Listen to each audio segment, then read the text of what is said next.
Man, I miss when they used to tease new heroes, instead of just going on Twitter and being all like, hey, here's Lifeweaver, Lamau, out of nowhere.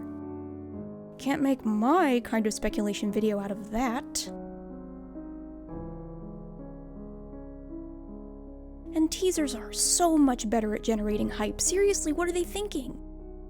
Oh well, guess I'll just find a way to cope.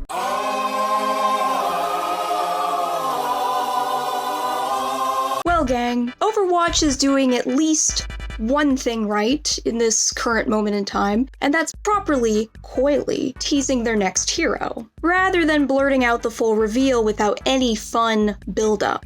If you haven't seen these teasers, I'll bring you up to speed. The first one was a kinda subtle, cropped image of the in-game Peru poster on their content roadmap. Teasers 2 and 3 are both silhouettes of the hero that heavily imply she will be themed around sunlight. And the Peru poster provides further context for how this hero will likely be designed. Not just that she's probably from Peru, but that her design might be inspired by Peruvian/Andean/Incan mythology. The most important god in that mythos just so happens to be the god of the sun, Inti. And there's something else about her that I noticed that actually ties in pretty perfectly to this. When I first saw her silhouette, there were features in there that made me think of birds. She has that big, what looks like tuft of feathers, like a feathery crest, or maybe it's just big anime bangs, but they're evocative of bird's feathers. And then she has that big old cape, and she's leaping into the air and sort of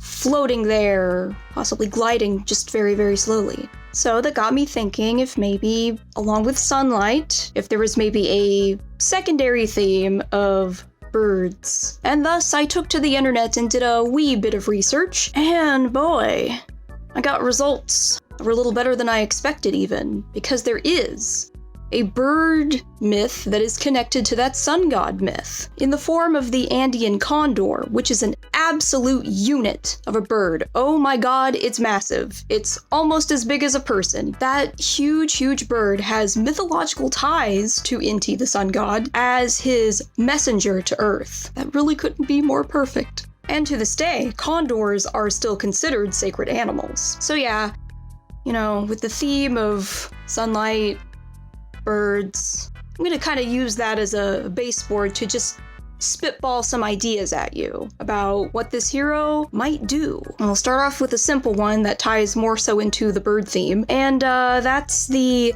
possibility that she's going to, just like she does in that trailer, jump into the air and glide very slowly downwards when you hold the jump or whatever it has you doing. And yes, I know, we already have 2 heroes that can basically do that, but keep in mind that we also have 3 heroes that can use a wall climbing ability. I don't think they're gonna hesitate to use glide for a 3rd time, you know what I mean? The main point of that glide, and why I would think maybe she would glide a little slower than Echo or Mercy might, is so that she can be up kind of high and get kind of an enhanced line of sight on areas that are behind obstructions or just farther away from her, so that she can set up maybe some other abilities that she might have. Like maybe her healing. I kind of picture her like leaping up, looking at an area where her teammates are at, and then like sending down a beam of healing light upon them to burst heal them in an area of effect. And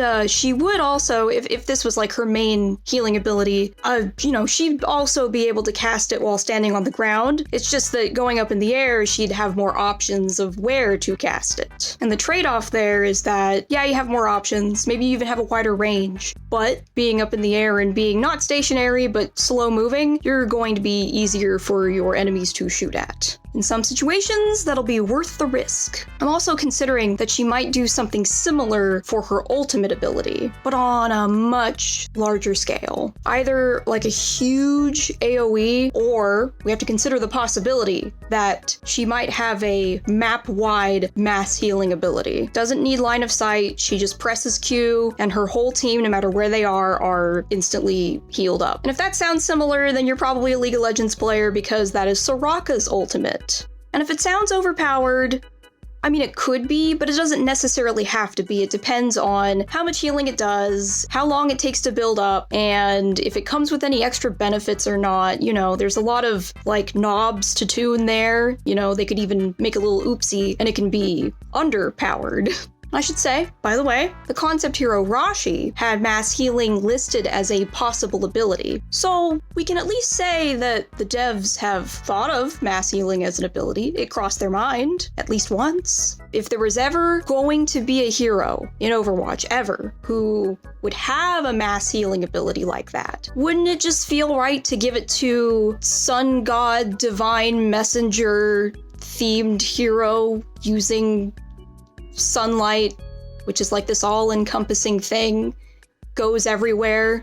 You know, everywhere the light touches is our kingdom. That, you know, feel like this would be the time. If they were ever going to do it, now. It'd have to be now, with this character. What might not feel right to some of you is the suggestion that maybe, just maybe, this support hero would also have some kind of crowd control ability. But, hold on, don't get mad at me just yet. Not a crowd control ability that inhibits movement, but the kind that inhibits vision. I've played around with a blinding ability in 2 hero concepts that I can remember. And again, like, if there was ever a time for a hero to maybe let off some kind of bright flash of light that temporarily, like just for a couple of seconds at most, blinds their opponents, making it difficult for them to see and shoot for a little bit. Again, like, a sunlight-themed hero would be the time to do that. And I should say, for all you Valorant players out there, this wouldn't be like the flashes that exist in that game that can blind both allies and enemies. I just,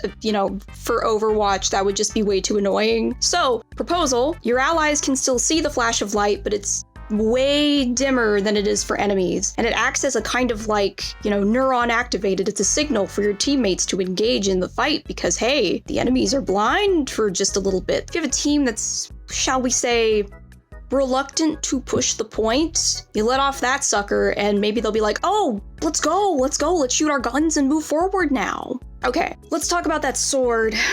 I'm gonna be honest with you. I'm not gonna be a huge fan of this sword if it ends up being just a sword. That feels like a waste for this character, but perhaps this sword will be a special sword that actually shoots projectiles off of it. Imagine she's swinging her sword around and every time she swings it, an arc of energy shoots off of it as a projectile. And I don't know, maybe it looks like, fiery rainbows, something like that. And that would be fine just in and of itself. But let's take it a step further. Let's make that ability maybe a little spicier.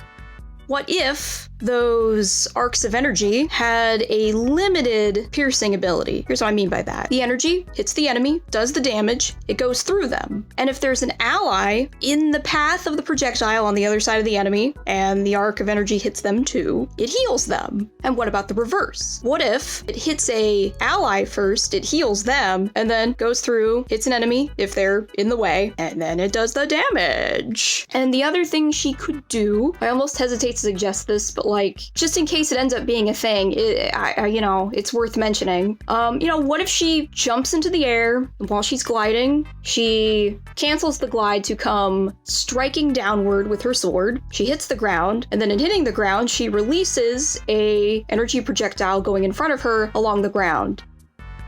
Yes, just like in Smash Brothers. I know, but like, I don't know, they might do that. They might. Oh, and I guess it is worth mentioning that the sword, the shape of it, kind of vaguely, at least at the bottom point, since it's kind of rounded off, it sort of resembles a Peruvian ceremonial knife called a tumi. Hey, wait a minute.